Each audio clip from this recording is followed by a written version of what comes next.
एक का पॉइंट ये लाइन। अब इसमें इंपॉर्टेंट है शेडेड पोर्शन। तो शेडेड पोर्शन में क्या है, लाइन ए बी का ओरिजिन साइड, ये लाइन ए बी थी, लाइन ए बी का ओरिजिन साइड मतलब ये लाइन के नीचे वाला पार्ट, और लाइन सी डी का non origin greater than equal मतलब ओरिजिन, सॉरी से इसके ऊपर का, तो दोनों पोर्शन मतलब कौन सा, ये देखो, this is the common portion of these two lines, this is the common portion of these two lines are there, very simple. ये कॉमन पोर्शन में आया कि नहीं बराबर, देखो लाइन ए बी का ओरिजिन मतलब नीचे वाला पार्ट, और लाइन सी डी का नॉन ओरिजिन मतलब ऊपर वाला पार्ट, तो दोनों का कॉमन पोर्शन मतलब दिस वन। बहुत सिंपल काम हो गया। इसके फिजिबल रीजन में कितने कोऑर्डिनेट्स, कितने पॉइंट्स आए, 3 पॉइंट। इसमें से ए लो या फिर सी लो, तो दोनों की कोऑर्डिनेट्स क्या है, सेम है, तो अपन ए लेंगे, एक ए पॉइंट, एक बी पॉइंट, एक D point, only 3 points are there. और इंपॉर्टेंट क्या है, तीनों भी पॉइंट्स मालूम है, ए के भी कोऑर्डिनेट्स मालूम है, बी के भी कोऑर्डिनेट्स मालूम है, और डी के भी कोऑर्डिनेट्स मालूम है। खाली क्या रखने का है, जेड में पुट अप करो वैल्यूज, ए की वैल्यू पुट करो, बी की वैल्यू पुट करेंगे और डी की वैल्यू पुट करेंगे। पुट करने के बाद जहां पे सबसे ज्यादा वैल्यू आएंगी वो अपना क्या रहेगा, उसका objective function of that one. तो वेरी सिंपल वन। तो देखो यहाँ पे सबको मालूम है, डायरेक्ट अपन पहले जैसे लिखते हैं अपन यहाँ पे, थ्योरी सब में एक ही टाइप की है, एकदम सिंपल थ्योरी सबको याद होना चाहिए। क्या लिखेंगे अपन यहाँ पे, the feasible region is shaded, the visible region shaded, the visible region is direct A, B, D, which is shaded in the graph, which is shaded in graph। ठीक है, ये फिजिबल रीजन। फिजिबल रीजन के बाद उसके बाद क्या मिलेंगे, उसके अपने इसके वर्टाइसेस आर देयर, है ना। फिजिबल रीजन के वर्टाइसेस, तो एक्चुअली तीन, मतलब ये एक्चुअली ट्रायंगल के वैसा है, इसको अपन ऐसे भी लिख सकते हैं, the feasible region is triangle ABD, as it is also possible, we can write here this one, so we can say that here triangle ABD is there, the vertices of visible region, तीनों vertices मालूम है, AB मालूम है, BB मालूम है, DB मालूम है, the vertices of visible region are, बोलो पहला पॉइंट क्या है, वर्टेक्स 4,0, दूसरा वर्टेक्स कौन सा है इसका, बी के कोऑर्डिनेट्स बोलो 0,6, और तीसरा वर्टेक्स क्या है, डी के कोऑर्डिनेट्स बोलो 0,4 इज देयर। ठीक है, तो इसमें सबसे अच्छी बात, सबके vertex already we know very well here, so now kept in that one, therefore the values of objective function, सब में एक ही pattern, therefore the value of objective function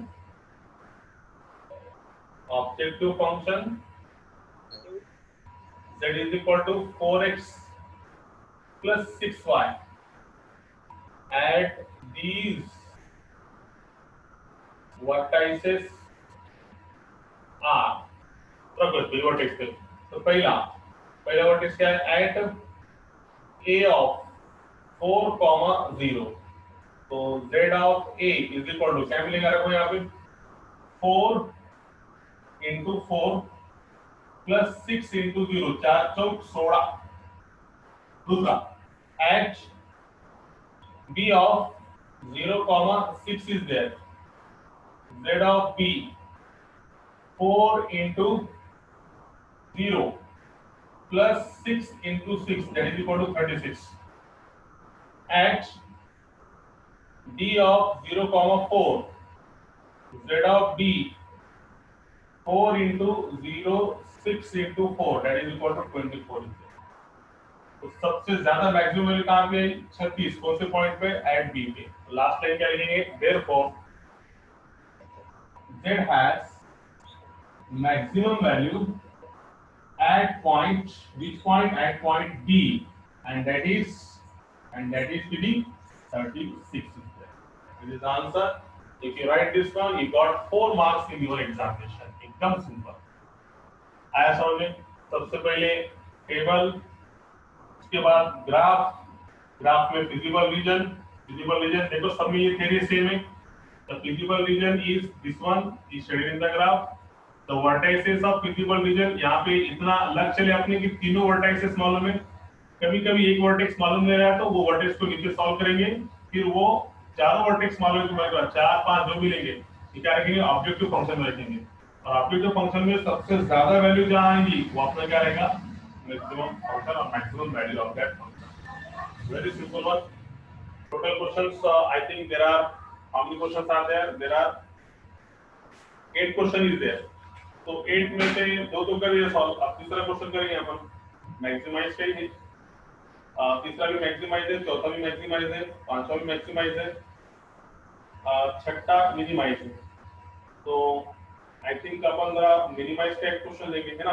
maximise से बाकी से क्वेश्चन करते ही ना तुम्हारा, यस टेक ना, हो सर, करते ही ना, तो सिंपल व्हाट इज हो सर, हो सर, हो सर, हो दर्शन गया हो सर, एवढंच आहे करताय सर, ये तुम्हाला, हो मग एक मिनिट यायचं का मग,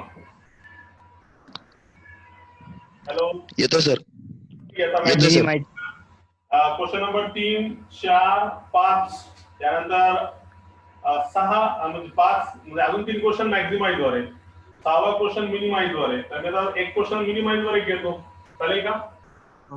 हो हो सर, हो सर, ठीक आहे, जे प्रश्न नाही आले तर क्लासमध्ये सॉल्व्ह करू का, एक क्वेश्चन मिनिमाइजचा बघा, दोन्ही सेम आहे, असा मॅक्सिमाइज मिनिमाइज मध्ये फरक समजू नका, both have the same one.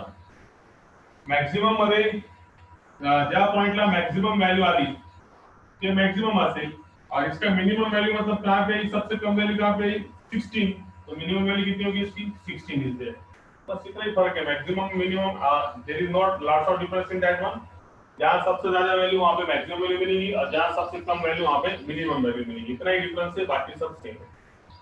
But ये डिफरेंस इज दैट, सबसे बड़ा डिफरेंस यहाँ पे मैक्सिमम वैल्यू के वास्ते ग्राफ कैसा होना, बाउंडेड होना, जैसे कि यहाँ पे देखो ये ए बी डी, ये ग्राफ कैसा है, बाउंडेड है, पहले इसमें भी ग्राफ कैसा था, बाउंडेड था, मगर मिनिमम वैल्यू के लिए ग्राफ अगर से अनबाउंडेड है तब भी हम उसकी क्या निकाल सकते हैं, मिनिमम वैल्यू, क्योंकि मिनिमम का अर्थ क्या होता है, कम से कम, अब मैक्सिमम अगर से इनफाइनाइट रहा, समझो ये ग्राफ समझो ऐसा नहीं रहेगी, ऐसा रहेगा इसके ऊपर, तो इसकी मैक्सिमम वैल्यू अपन निकाल सकते क्या, नहीं, व्हाई, बिकॉज इसकी मैक्सिमम वैल्यू तो इनफाइनाइट की तरफ जाएंगी, है ना, और इनफाइनाइट की वैल्यू अपन नहीं निकाल सकते, इसलिए ये बात याद रखो, for obtaining maximum value the graph should be bounded, and for obtaining the minimum value graph unbounded रहा है तो हम मिनिमम वैल्यू निकाल सकते हैं, मिनिमम वैल्यू इसकी क्या रहेंगी, इसके बाउंड्री पॉइंट्स ये ए और ये बी, ये दोनों पॉइंट लेके अपन इसकी क्या निकाल सकते हैं, मिनिमम वैल्यू, मगर अनबाउंडेड ग्राफ की अपन मैक्सिमम वैल्यू नहीं निकाल सकते, और मिनिमम के लिए ग्राफ अनबाउंडेड भी रहा तब भी हम वैल्यू निकाल सकते हैं, it is the difference between maximize and minimize is there. So we start the first question of that one, इसका पहला क्वेश्चन लेंगे हम,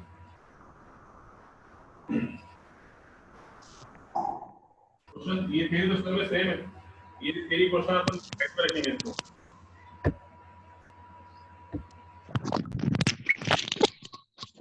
अरे बाबा ये आओ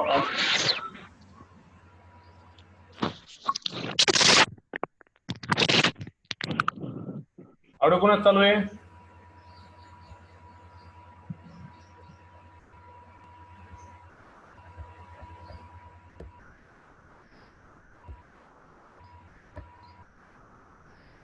येस, जर कोणाला काही अडचण असती तर त्यांनी मला डायरेक्ट विचारा, काय अडचण आहे कोणाला याच्यामध्ये, असा एखादा पार्ट नाही समजला असेल किंवा काही पॉइंट्स वगैरे नाही समजला असेल तर मला डायरेक्टली विचारता येईल, तुम्हाला विचारण्यासाठी ऑडिओ अनम्यूट करा, आहे कोणा प्रॉब्लेम नाही तर मी पुढच्या क्वेश्चनला जातो, क्वेश्चन आहे मिनिमाइजचा क्वेश्चन, टेक्स्टबुक सगळ्यांकडे आहे मला असं वाटतं, मी फक्त क्वेश्चन लिहितो, क्वेश्चन नंबर 6, कारण ही थेरी इथेच राहतो बाजूला, पुन्हा पुन्हा लिहायची गरज नाही आपल्याला, 6वा क्वेश्चन मिनिमाइजचा आहे, that is equal to 7x plus y subject to दोन कॉन्स्टेंट दिले, एक कॉन्स्टेंट है 5x plus y greater than equal to 5, दूसरी है x plus y greater than equal to 3 है, दो कॉन्स्टेंट है, इसमें से अपने को टेबल निकालने का है, तर मी थोड़ा शॉर्ट मध्ये करतो कारण हे सगळ्यांना माहित आहे, सर्वात पहिले मी काढतो याचा टेबल, टेबल काय असेल बघायचा, पहिल्यांदा टेबल सगळ्यांना माहित, what are the steps in table? Tell me now. Unmute करून सांगा. आता आज आपण कम्युनिकेट करून शिकू शकतो आपण हे. Yes, what is the table? What is the table? First column. Yes, Line. line. Yes, then afterward, XY. XY. Then afterward, Coordinate. through Line X. passing. In passing through X Then afterward, sign. Line. sign region. Region. Region सगळ्यांना माहिती. Region means what? If there is a greater than equal, मतलब दोनों line का कौन सा part? Non-origin side. Non-origin part. Very good. सगळ्यांना माहिती. मग आता मी टाइमपास करत नाही. बघा आता मी डायरेक्ट पॉइंट काढू का मग? बघा आता पहिला पॉइंट काय भेटेल डायरेक्ट याच्यामध्ये बघा. A of. Yes, tell me the first point of that one. जब y 0 है 1 5x is equal to 5, तो y 0 तो x is equal to कितना मिला 1, राइट 1, 0. आता दूसरा पॉइंट सांगा याच्यामध्ये काय भेटणार जब x 0 है तो y is equal to कितना 5, 0, राइट है. चलो अगला c of x plus y is equal to 3. ये तो सिंपल है. जब y 0 है तो x कितना मिलेगा 3, और जब x 0 है तो y कितना मिलेगा 3, राइट है का? हो सर. ओके, मग आता ग्राफ काढू याचा डायरेक्ट. ओके, तर मॅक्सिमम पॉइंट बघा. x एक्सिस वर काय 1 0 3 0, मैक्सिमम पॉइंट इज 3 और ये 5. एक एक का डिस्टेंस ले सकते हैं अपन यहाँ पे. तो very simple graph is there. इसका ग्राफ आएंगे, देखो एकदम सिंपल. यहाँ पे 0, यहाँ पे 1, फिर 2, फिर 3, फिर 4, फिर 5. फिर स्टार्ट होगा 1 2 3 4 5 है. 5 4 3 2 1. चलो बोलो पहला पॉइंट क्या है? 1, 0 यहाँ पर एक लाइन, और 3, 1, 0 0, 5 मतलब ये लाइन यहाँ पे आ गई. Draw the line of this one. It is nothing but it is something like to be here. ये लाइन ऐसे आएगी. Name of the line is nothing but it is AB. Point A. This is first line, AB. Okay. Now draw the second line. 3, 0, 0, 3. 3, 0, 0, 3 is there. Draw the line here. This is the second line. इसको ले लेंगे थोड़ा, है ना? ये point check कर मिला C, और ये कितना पॉइंट मिला D. अब सबसे इम्पोर्टेंट पोर्शन, शेडेड पोर्शन. अब शेडेड पोर्शन में क्या है? This is the greater than equal. This is the greater than equal. मतलब लाइन AB का non origin side. Non-origin side. AB का नॉन ओरिजिन मतलब दोनों का बाहर अनबाउंडेड ग्राफ. ग्राफ कैसा बैठना है? पहला अनबाउंडेड, दोनों का non origin side of the line. Non origin side, non origin side. This is the graph. Very simple. This one, this is the. हो गया. इसमें आप देखो यहाँ पे कितने पॉइंट्स मिले. शेडेड पोर्शन में कितने पॉइंट मिले? एक पॉइंट मिला C. देखो जरा सिस्टमैटिकली एक पॉइंट मिला C. फिर ऐसा जाओ शेडेड पोर्शन में, यहाँ पे दो लाइन इंटरसेक्ट है, इसका नाम क्या देंगे? Point P. Point P. फिर ऐसा जाओ point B. How many points we got here? 3 points. 1 point C, 1 point P, 1 point B. So feasible region has 3 points are there. और ये ग्राफ कैसा है? Unbounded graph. अनबाउंडेड ग्राफ रहा तो उसमें अपन मिनिमम वैल्यू निकाल सकते हैं. कौन से मिनिमम वैल्यू? ये पॉइंट को पकड़ के C, P और B. मिनिमम वैल्यू मतलब कम से कम वैल्यू. ये मैक्सिमम वैल्यू काटता है यार का नहीं का. मैक्सिमम का सब बेटा इंक्रीज इंडिपेंडेंटली मतलब गोस टू इनफिनिट. तो इंपॉर्टेंट याद रखो, for maximum value graph is bounded and for minimum value graph is unbounded और बाउंडेड. उसमें कोई फर्क नहीं. This part. So very simple one. So draw the graph of that one. Graph हो गया. अब सबसे पहले इंपॉर्टेंट क्या है? Same theory. The feasible region is triangle. कौन से पॉइंट है बोलो? C, P, B is there, which is shaded in the graph is there. Okay. Then afterward, next one. उसके बाद ये भी आएंगे मेरे ख्याल से ना. ये भी पॉइंट है. दिस वन यहाँ से ले लेंगे अपन उसको. X, C, P, B is there, which is shaded in the graph is there. Then afterward, next one. X, C, P, B और ये Y एक्सिस को भी शेड होगा. अनबाउंडेड है मतलब ये पूरा कितना हो गया? This one. X, C, P, B, Y होगा ना. X यहाँ भी शेड होगा. C, then P, then B and Y. इसमें कोई बात नहीं. Shaded graph. Then afterward, next one. The vertices of feasible region are C of कितना 3,0 is there और B of ये कितना है 0,5 is there. इसमें से आपको को पॉइंट P नहीं मालूम है. The vertices of feasible region are C of 3,0, B of 0, and point P, जो कि आपको को मालूम नहीं है. तो सबसे पहला काम क्या है, पॉइंट P के कोऑर्डिनेट्स निकालेंगे और इसके ऑब्जेक्टिव फंक्शन में रख देंगे. तो पॉइंट P के कोऑर्डिनेट्स के एकदम सिंपल है. To find the point of intersection of point P, we have to solve AB equation और CD, ये दो लाइन को क्या करना पड़ेगा, सॉल्व करना पड़ेगा. सॉल्व करके क्या निकालेंगे अपन, P के कोऑर्डिनेट्स. तो देखो अपन यहाँ पे इसको पूरा मिटा देंगे अपन, इसका काम खत्म हो गया. ग्राफ कैसा है, ग्राफ है अनबाउंडेड जरी असेल तर आपण याची काय करू शकतो, मिनिमम व्हॅल्यू काढू शकतो. मिनिमम व्हॅल्यू साठी किती पॉइंट्स आले, एक आला C, एक आला P, एक आला B. तर P हे दोन लाईनचा काय आहे, पॉइंट ऑफ इंटरसेक्शन. तर पहिले आपला काम पॉइंट ऑफ इंटरसेक्शन P चे कोऑर्डिनेट्स काढणे. यहाँ तक से the feasible region is shown in the graph. The vertices are given below. अब यहाँ पे इस पे रखेंगे डायरेक्ट अपन. तो सबसे पहले यहाँ पे एक स्टेप डालेंगे पॉइंट ऑफ इंटरसेक्शन की. तो देखो अपन यहाँ पे step. So what are the important step here? Step is very clear. देखो यहाँ से जाएंगे ऐसा this one. So to find क्या है, direct point P. Point P is the intersection of lines. दो लाइन का इंटरसेक्शन है. बोलो पहली लाइन क्या थी, 5x plus y is equal to 5 and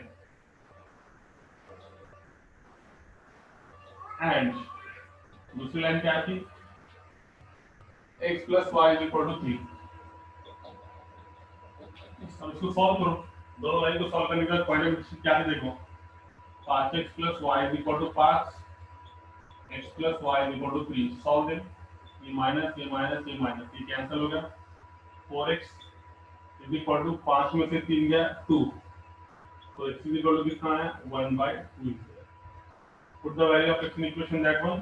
So for 1/2 plus y is equal to 3. So y is equal to 3 minus 1/2. कितना मिला, 6 minus 1, 5/2. So y is equal to how much, 5/2 is there. So therefore P के coordinates क्या मिले, therefore P is nothing but what are the coordinates of P? P is equal to 1/2, 5/2. आया समझ में. क्या करें अपन यहाँ पे, फिजिबल रीजन बता दिए स्टैंडर्ड प्रोपोर्शन मध्ये. वर्टाइसेस कितने हैं इसमें, 3 है, एक C है, एक B है और एक पॉइंट P है, जिसके वर्टाइसेस जिसके कोऑर्डिनेट्स मालूम नहीं है. तो यहाँ से एक एरो डाले यहाँ से अपन ने. तो सबसे पहले यहाँ पे क्या करेंगे, point P is the intersection of line. First you have to find the coordinates of the point P. P के कोऑर्डिनेट्स निकालने के लिए देखेंगे. तो P ये दो लाइन का इंटरसेक्शन है, एक लाइन ये और एक लाइन, दोनों का इंटरसेक्शन है. मतलब you have to solve this simultaneous equation. Simultaneous equation solve करने के बाद x की वैल्यू 1/2 और y की वैल्यू कितनी है, 5/2. इसके P के कोऑर्डिनेट्स कितने मिले, 1/2, 5/2. इक्वल काढल्यानंतर पुन्हा इथे या. Therefore the value of objective function z is equal to, what is the objective function here, 7x plus y. Therefore the value of objective function z is equal to 7x plus, at this vertices are, कितने vertices है, 3. So kept in that one, all three vertices are kept in that one. So our first is nothing but at first point C of 3,0, z is equal to, देखो इसमें रखो कितना मिलेगा, x के place पे 3 और y के place पे 0, 7 3 21. at P of 1/2, 5/2 इस पर रखो. तो z कितना मिलेगा, 7 into x जाएगी 1/2 मतलब 7/2 और y के जगह पे कितना, 5/2. कितना मिला, दोनों का डिनोमिनेटर सेम, 7 और 5 12, 12/2 म्हणजे किती, 6.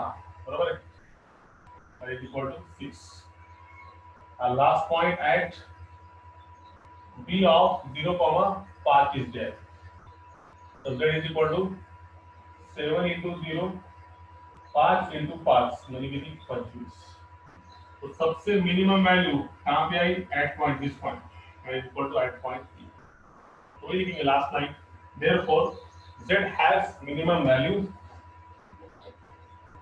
therefore z has minimum value at p, and that is at p, and that is how much? That is nothing but 6 is there. So it is the same question is there. आया समझ में सबके? कळालं सगळ्यांना? Okay हो sir